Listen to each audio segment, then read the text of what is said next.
سورہ التوبہ کی آیت نمبر 111 کمال آیت ہے.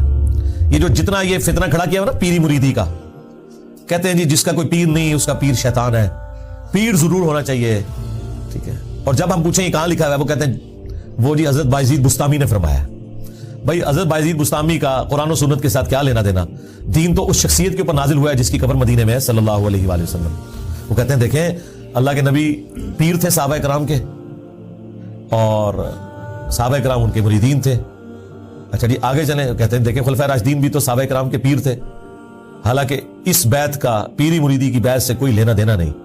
نبی علیہ السلام نے جو بیعت لی صحابہ کرام سے, ایک تو ایمان کے لیے, پلس وہ اللہ تعالیٰ کے ریپریزنٹیٹو تھے آن دا فیس آف ارتھ, اور ان سے اختلاف نہیں ہو سکتا تھا. اور اس کی اصل وہ سورۃ النساء کی آیت نمبر 59 ہے, یا ایھا الذین آمنوا اطیعوا اللہ واطیعوا الرسول, اے اہل ایمان اطاعت کرو اللہ کی اور اطاعت کرو اس کے رسول کی, واولی الامر منکم, اور اپنے حکمران کی بھی. اچھا حکمران کے ساتھ اللہ تعالیٰ نے اطیعوا کا لفظ نہیں استعمال کیا, فرق رکھا کہ ایبسولوٹ اطاعت اللہ اور اس کے رسول کی ہے عز وجل و صلی اللہ علیہ وآلہ وسلم, باقی جس کی بھی اطاعت ہے وہ اس دائرے کے اندر ہے, وَأُولِي الْأَمْرِ مِنْكُمْ, اور اپنے حکمران کی بھی. لیکن ساتھ ہی فرما دیا اسی آیت میں فَإِن تَنَازَعْتُمْ فِي شَيْءٍ فَرُدُّوهُ إِلَى اللَّهِ وَالرَّسُولِ, اگر تمہارا جھگڑا ہو جائے اپنے حکمران کے ساتھ تو معاملہ تم نے پلٹانا ہے اللہ اور اس کے رسول کی طرف عز وجل و صلی اللہ علیہ وآلہ وسلم. حکمران سے بھی آپ اختلاف کر سکتے ہیں اور معاملہ پلٹانا ہے اللہ اور اس کے محبوب صلی اللہ علیہ وآلہ وسلم کی طرف.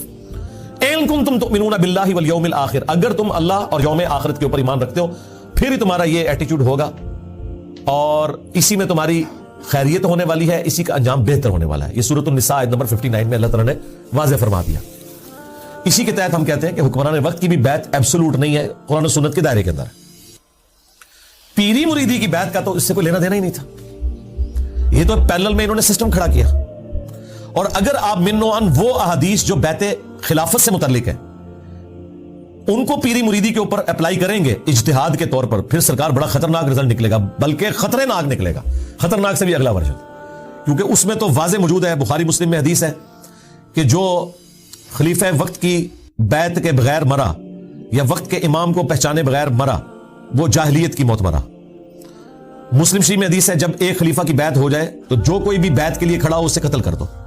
اسی پہ میں نے عرض کیا تھا کہ اگر یہ قانون مان لیا جائے پھر تو دنیا کے سارے پیر قتل ہو جائیں گے, کوئی ایک پیر آپ کو باقی رکھنا پڑے گا. تو آپ فیصلہ کریں پھر کہ کیا کرنا ہے آپ نے. اگر آپ پیری مریدی کے لیے وہ والی احادیث کا سہارا لیتے ہیں تو منوان اس کو اپلائی کریں گے نا, وہ تو اپلائی نہیں کر سکتے. یہاں تو ایک گدی کے اوپر 4 بیٹے ہیں تو وہ آپس میں ایک دوسرے کو قتل کر دیتے ہیں گدی سنبھالنے کے لیے, اور باقی جو پیرلل میں اتنی گدیاں چل رہی ہوتی ہیں جو کبائی کے اڈے ہوتے ہیں ان کا کوئی دین سے لینا دینا نہیں. اس کے لیے قرآن سے دلیل پیش کرنا, جی قرآن میں بھی بیعت کا ذکر ہے, احادیث میں بھی بیعت کا ذکر ہے, کتنا بڑا ظلم ہے. قرآن و سنت میں تو لینا دینا نہیں اس بیعت کا, اور وہ بھی جو بیعت تھی خلفائے راشدین کی وہ بھی کامل الایمان مومنین ہونے کے باوجود, اور ان کے پیچھے اللہ کے نبی بھی کھڑے تھے, علیکم بسنتی و سنت الخلفاء الراشدین المہدیین, تم پر میری سنت میرے خلفائے راشدین کی سنت لازم ہے. اس کے باوجود ادھر بھی لوگ اختلاف کرتے تھے اور وہ اپنا ڈیسیژن واپس لیتے تھے. بخاری مسلم دونوں میں حدیث ہے, حضرت عمر کے دور خلافت میں سیدنا عمر رضی اللہ تعالیٰ عنہ مسجد نبوی میں داخل ہوئے, انہوں نے دیکھا کہ حضرت حسان بن ثابت نعتیہ اشعار سنا رہے ہیں حضرت ابو ہریرہ کو. تو حضرت عمر کھڑے ہوئے صرف ان کو دیکھا, انہوں نے دیکھنے کے انداز سے یہ اندازہ لگا لیا کہ یہ تو ابھی اس سے پہلے کہ کچھ کہیں. حضرت حسان جو کہ شاعر تھے, بڑی نرم طبیعت, ابھی تو آپ کو اگر ہم بتائیں کہ جنگوں میں بھی یہ کبھی بھی تلوار لے کے سامنے نہیں آتے تھے, شاعروں کے مزاج میں ہی نہیں ہوتا کہ وہ لڑائی کر سکیں, بڑے رقیق القلب لوگ ہوتے ہیں, وہ کسی جانور کے اوپر بھی چھری نہیں پھیر سکتے. لیکن یہاں دیکھیں دلیری اتنی, اور کہا ہے عمر اس طرح نہ دیکھ میری طرف, تو اس سے بہتر شخص مسجد میں ہوتا تھا, میں انہیں بھی نعتیہ اشعار سناتا تھا.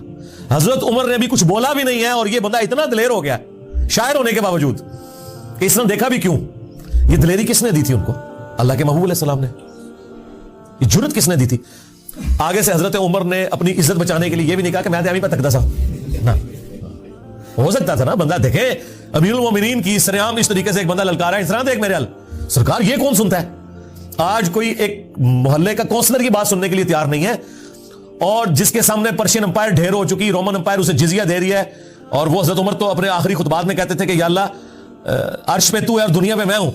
یہ اسلام کی برکت ہے کہ اس وقت دنیا میں مجھ سے طاقتور انسان کوئی نہیں ہے, اور حقیقت بات ہے یہ حضرت عمر کو ہی اللہ نے اسٹیٹس دیا ہے کہ وہ کہتے تھے کہ یا اللہ آسمانوں پہ تو اور دنیا پہ تو نے مجھے یہ اسٹیٹس دیا ہے کہ اس وقت کوئی بھی مجھ سے زیادہ طاقتور انسان نہیں ہے, لیکن میں آج بھی اس وقت کو یاد کرتا ہوں کہ میں بھیڑ بکریاں چرایا کرتا تھا اور میرا چچا مجھے ڈانٹا کرتا تھا کہ تو اونٹوں کی اور بھیڑ بکریوں کی حفاظت نہیں کر سکتا, تو مستقبل میں کیا کرے گا. آج اسلام کی برکت سے اللہ نے مجھے اتنی بڑی حکومت دی ہے. ٹھیک ہے, اس لیول کے اوپر ایک بندہ ہے, اور وہ پھر مزاج کا بھی سخت ہے.